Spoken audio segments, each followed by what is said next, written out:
अस्सलाम वालेकुम दोस्तों। अॼु जी असांजी ॻाल्हि ॿोल थींदी DC स्केल जे मथां।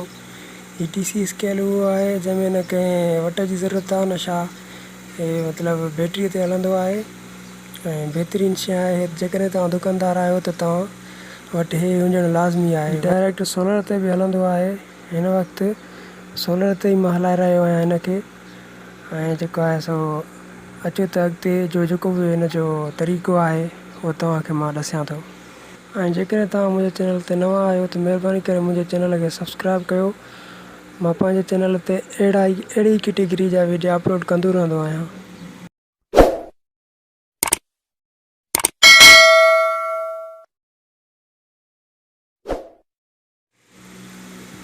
जी दोस्तों, तव्हां ॾिसी रहिया आहियो हीअ मूं वटि DC वोल्टेज वारो स्केल पियो आहे ऐं दुकान में पियो आहे। मां तव्हांखे हलाए ॾेखारियां थो। ॾिसो, टोटल 35 किलो मतिलबु वज़न रखी सघे थो। उनखां मथे उन ते वज़न न आहे रखिणो।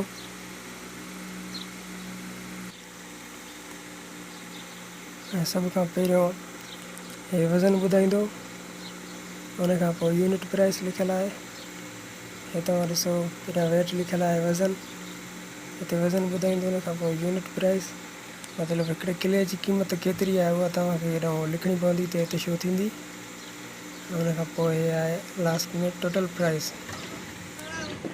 हिते तव्हांखे लिखिणो आहे किले जी क़ीमत। मिसाल तौरु मां 65 लिखां थो, 65 रुपया किलो। हिते तव्हां ॾिसी सघो था यूनिट प्राइस में 65 अची वियो। ऐं हाणे हिन जे मथां मां का बि शइ रखां तव्हांखे ॿुधाईंदी हुनजी क़ीमत बि, हुन जो वज़न बि।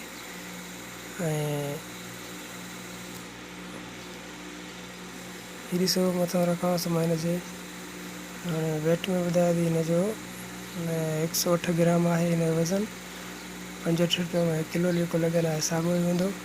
ऐं वज़न ॿुधाए हाणे इन 65 जे हिसाब सां हिन जा पैसा केतिरा था थियनि उहो ॿुधाए थी। 108 ग्राम जा पैसा थियनि 70 रुपया 2 पैसा। अहिड़ी तरह सां हे मतिलबु कमु कंदो आहे। ऐं बहितरीनु शइ आहे हीअ। मोटरसाइकिल जी बैटरी ते बि हली सघे थो ऐं डायरेक्ट सोलर ते बि। हिन महिल त मुंहिंजे सोलर ते कनेक्ट थियलु आहे, उन सां ई हले थो पियो। ऐं वरी जी गिराक जी साइडूं बि हिन में आहे। मतिलबु गिराक बि ॾिसे, वज़न ॾिसे, हर शइ मतिलबु साॻी गिराक बि ॾिसी सघे थो।